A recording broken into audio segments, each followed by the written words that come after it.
বিশিষ্ট এবার বলছি ব্যাসার্ধ। আগে একটা ব্যাস ছিল, এখানে ব্যাসার্ধ বিশিষ্ট একটি বৃত্তের কেন্দ্র হতে একটি জায়ের লম্ব দূরত্ব 4 একক হলে জায়ের দৈর্ঘ্য কত? ঠিক আছে, ধরেন এটা বোঝানোর জন্য লিখলাম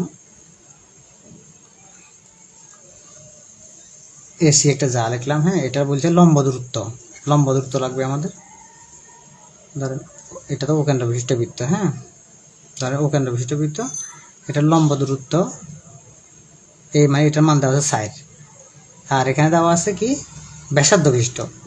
অতিভুজকে কিন্তু আবার ব্যাসার্ধ বলে। ঠিক আছে, এটার মান দেওয়া আছে 5।